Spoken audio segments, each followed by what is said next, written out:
Assalamualaikum warahmatullahi wabarakatuh. Kami dari kelompok F akan mempresentasikan mengenai pengelolaan penyakit tanaman vanili, cabai, dan tomat. Sebelumnya, perkenalkan, nama saya Adila Taufikah Karamah, NIM 166. Saya Afrida Brilianti, NIM 107. Saya Tesonika Rasati, NIM 056. Yang pertama, kita akan membahas tentang pengelolaan penyakit tanaman vanili. Pertama, yaitu ada penyakit busuk batang. Penyakit busuk batang adalah salah satu penyakit penting pada tanaman vanili yang disebabkan oleh jamur Fusarium batatatis. Jamur ini mampu bertahan hingga 4 tahun di dalam tanah dan dapat hidup meskipun tanpa inang. Gejala serangan dari Fusarium batatatis pada penyakit busuk batang adalah warna batang tanaman dari hijau menjadi coklat muda, kemudian lama-kelamaan menjadi hitam dan membusuk. Pengendalian yang dapat kita lakukan yaitu dengan menggunakan fungisida seperti Ditan M45, Delsen MX200, dan Manzate 200 yang diaplikasikan rutin setiap 2 minggu sekali selama 3 bulan. Kemudian menggunakan tanaman penaung seperti pohon mahoni, kemudian secara fisik mekanis dengan memangkas bagian tanaman yang terserang untuk kemudian dibakar. Jika serangannya sudah kronis, tanaman yang terserang harus segera dibongkar agar tidak menulari tanaman lain yang masih sehat. Kemudian yang kedua yaitu ada penyakit busuk akar. Busuk akar disebabkan oleh infeksi jamur Fusarium batatatis juga yang diserangnya yaitu adalah pangkal batang pada ketinggian kurang dari 5 cm dari permukaan tanah. Gejala yang timbul yaitu pada batang terjadi bercak-bercak berwarna hitam yang akan meluas dan melingkar dengan cepat. Batang terserang akan keriput, berwarna coklat, dan akhirnya kering. Cara pengendaliannya hampir sama dengan penyakit busuk batang. Hal lain yang dapat dilakukan yaitu mengurangi kelembapan dan drainase yang baik. Saat stek akan ditanam dengan dicelup ZPT plus Trichoderma sp, karena Trichoderma sp merupakan musuh alami dari Fusarium. Kemudian menggunakan tanaman penaung seperti pohon mahoni atau lamtoro. Kemudian ada penyakit antraknosa. Antraknosa disebabkan oleh jamur Coletrichum sp. Penyakit ini dapat menyerang beberapa bagian tanaman seperti daun, batang, dan buah vanili. Gejala yang ditimbulkan berupa bercak-bercak kemerahan pada bagian tanaman yang terinfeksi. Pengendaliannya dengan aplikasi fungisida atau dengan memangkas bagian tanaman yang terserang, seperti pada pengendalian penyakit busuk batang. Cara manual lain yaitu dengan memotong dan membakar bagian terserang, serta mengatur kelembapan tanaman. Kemudian ada penyakit bercak coklat dan hitam yang disebabkan oleh infeksi cendawan Nitricia vanillae. Pada batang tanaman juga bisa disebabkan oleh cendawan Phytophthora yang menginfeksi daun dan buah tanaman. Gejalanya yaitu munculnya bercak warna coklat pada batang dan bercak berwarna hitam pada daun dan buah. Pengendaliannya yaitu manual, yaitu memotong dan membakar bagian yang terserang. Kemudian bisa menggunakan aplikasi fungisida seperti Ditan M45, Antrakol, Bamblang, Bordeaux, dan lain-lain. Kemudian penyakit yang terakhir yaitu ada penyakit karat merah. Penyakit karat merah sendiri yaitu disebabkan oleh parasitisme ganggang Cephalophthora henningsi. Ganggang ini sering menyerang pada daun-daun tua vanili.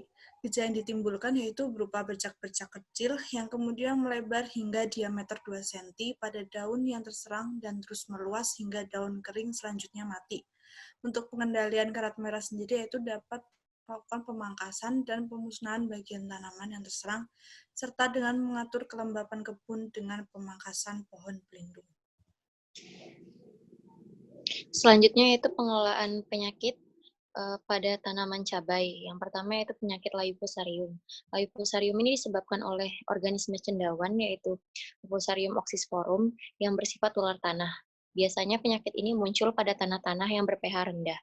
Gejala serangannya itu dapat diamati yaitu terjadinya pemuncatan warna tulang-tulang daun, kemudian diikuti dengan merunduknya tangkai-tangkai daun sehingga tanaman tersebut akan layu dan mati. Untuk pengendaliannya sendiri itu dapat dilakukan dengan perlakuan benih atau bibit dengan perendaman menggunakan larutan fungisida, misalnya benlate atau derosal. Yang selanjutnya pengapuran tanah sebelum tanam dengan menggunakan dolomit atau kaftan, dan pencabutan tanaman yang sakit agar tidak menjadi sumber infeksi bagi tanaman yang lainnya. Penyakit yang kedua yaitu ada penyakit bercak daun. Penyakit ini disebabkan oleh cendawan Cercospora capsici. Penyakit ini menimbulkan kerusakan pada daun, batang, dan akar. Untuk gejalanya sendiri ditandai dengan bercak-bercak bulat kecil kebasah-basahan. Serangan penyakit ini mulai terlihat dari munculnya bercak bulat berwarna coklat pada daun dan kering. Ukurannya bisa mencapai 1 inci.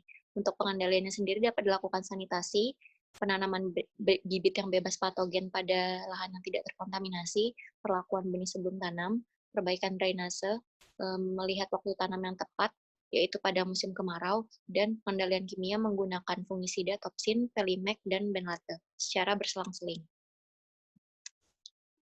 Untuk penyakit yang kedua yaitu penyakit virus kuning. Penyakit ini disebabkan oleh virus Gemini dengan diameter partikel isometri berukuran 18 hingga 22 nanometer. Gejalanya yaitu berupa helaian daun yang mengalami vein clearing, dimulai dari daun pucuk berkembang menjadi warna kuning jelas, tulang daun menebal, dan daun kemudian menggulung ke atas. Untuk pengendaliannya dapat dilakukan dengan menggunakan pengendalian serangga vektor yaitu kutu kebul dengan musuh alami seperti predator yaitu Menocillus sexmaculatus, menggunakan jamur patogen serangga seperti Beauveria bassiana atau Verticillium lecani, melakukan penanaman varietas yang tahan seperti hot chili, dan kultur teknik meliputi perendaman benih, penggunaan mulsa plastik untuk menekan gulma inang, populasi vektor, dan menunda perkembangan virus. Selanjutnya itu ada penyakit busuk buah antraknosa yang disebabkan oleh Colectroticum gloesosporoides. Cendawan ini termasuk salah satu cendawan patogen yang terbawa oleh benih. Penyebarannya terjadi melalui percikan air. Gejala awal yang dapat dilihat yaitu dengan ditandai munculnya bercak yang agak mengkilap, sedikit terbenam dan berair, warna hitam, orange, dan coklat. Warna hitam ini merupakan struktur dari cendawan, yang apabila kondisi lingkungan lembab, tubuh buah akan berwarna orange atau merah muda. Pengendaliannya dapat dilakukan dengan pelakuan benih, yaitu perendaman dengan larutan fungisida berbahan aktif winomil atau tiram, kemudian kultur teknik dengan pergiliran tanaman, menggunakan benih sehat, dan sanitasi dengan memotong atau memusnahkan buah yang sakit. Kemudian penggunaan fungisida Ridomil MZ, Previcur N, Profit, Daconil, Antrakol yang sesuai dengan anjuran sebagai alternatif terakhir. Penyakit yang terakhir yaitu ada penyakit layu bakteri. Penyakit ini disebabkan oleh Pseudomonas solanacearum. Bakteri ini ditularkan melalui tanah, benih bibit, sisa-sisa tanaman, pengairan, nematoda, atau alat-alat pertanian. Gejala yang dapat diamati secara visual yaitu terjadi kelayuan tanaman mulai dari bagian pucuk, kemudian menjalar ke seluruh bagian tanaman. Daun menguning dan akhirnya mengering serta rontok. Untuk pengendaliannya sendiri dapat dilakukan dengan perlakuan benih atau bibit sebelum tanam dengan menggunakan larutan bakterisida agrimisin atau agrep. Yang kedua, perbaikan drainase tanah di sekitar kebun. Selanjutnya, pemanfaatan agen antagonis seperti Trichoderma species dan Gliocladium species. Kemudian penggunaan bakterisida agrimisin atau agrep dengan cara disemprotkan atau dikocor di sekitar batang tanaman. Dan yang terakhir, melakukan pengelolaan lahan dengan pergiliran tanaman yang bukan famili Solanaceae. Selanjutnya merupakan pengelolaan penyakit tanaman tomat. Yang pertama itu ada penyakit layu fusarium. Infeksi yang terjadi pada penyakit tomat ini menyerang pada jaringan pembuluh melalui akar. Pada jaringan silam yang terserang infeksi akan berubah warna menjadi coklat dan serangan ini merambat dengan cepat. Kemudian gejalanya yaitu ketika pagi hari saat terjadi penguapan, tanaman tomat berangsur layu. Pada sore harinya dan malam hari, tanaman ini kembali segar, namun besok harinya tanaman tomat ini layu kembali. Lama-kelamaan tanaman yang layu ini akan mati. Kemudian untuk pengendaliannya, itu dengan cara menanam varietas tomat yang tahan hama penyakit atau resisten, menaikkan suhu tanah dengan cara memberikan mulsa plastik bening atau transparan supaya penyakit fusarium itu mati, kemudian menanam tomat pada tanah yang terbebas dari nematoda, sterilisasi peralatan berkebun dari penyakit layu, kemudian ada tanah yang sebelumnya ditanami tomat dan terserang penyakit, sebaiknya itu tidak ditanami ke tomat kembali dalam jangka waktu yang cukup lama, supaya steril dan juga jangan ditanami tanaman solase atau contohnya itu tomat, jagung, tembakau, cabai, dan lain sebagainya. Kemudian tanaman yang layu sebaiknya itu dicabut sebagai atau kemudian dibakar supaya tidak menular. Kemudian Selanjutnya ada penyakit tomato yellow leaf curl virus atau singkatannya TYLCV. Itu merupakan virus kuning keriting pada daun tanaman tomat, merupakan salah satu anggota dari virus yang tergolong dalam suku Geminiviridae, seperti halnya keriting bule pada tanaman cabai. Gejalanya yaitu penyakit kuning itu berupa daun muda menjadi kekuningan dan keriting, sedangkan pada daun yang lebih tua akan menggulung ke atas dan mengalami malformasi. Untuk pengendaliannya itu dapat dilakukan dengan cara beberapa teknik pengendalian beta basi yang dapat dilakukan dengan budidaya, dengan cara sanitasi lahan, penggunaan mulsa plastik, dan varietas resisten. Kemudian bisa menggunakan parasitoid yang berpotensi mengendalikan beta basi, antara lain contohnya itu Ensarsia formosa, Elutea, Eretmocerus mundus, dan E. haldemani. Sedangkan untuk menggunakan predator itu contohnya menggunakan dari famili Anthocoridae dan Miridae, terus ada Chrysopa, Spiridae, dan lain sebagainya untuk menggunakan cendaian entomopatogen yang berpotensi sebagai musuh alami. Itu contohnya dapat menggunakan Verticillium lecani, Paecilomyces fumosoroseus, dan lain sebagainya. Akan tetapi belum ada bahan kimia yang mampu membasmi virus ini. Pengendaliannya dapat dilakukan dengan cara mencabut tanaman yang terserang dan membakarnya.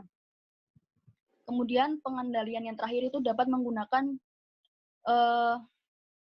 mengendalikan vektor alaminya, yaitu kutu kebul. Kutu kebul dapat diatasi dengan cara penyemprotan akarisida berbahan aktif abamectin. Kemudian ketiga ada hawar daun. Hawar daun merupakan penyakit yang disebabkan oleh P. infestans.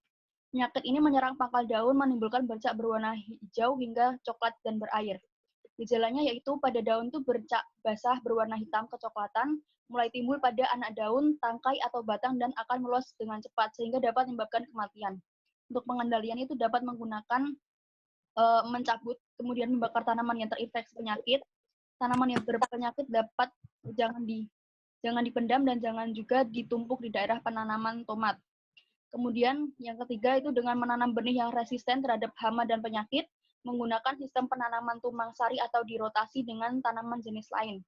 Selain itu, setelah dicangkul, tanah dibiarkan beberapa lama supaya mendapatkan sinar matahari. Dan yang terakhir, menggunakan semprotan fungisida berbahan aktif Mancozeb, Antrakol, Skor, atau Stramil. Yang keempat ada penyakit busuk buah.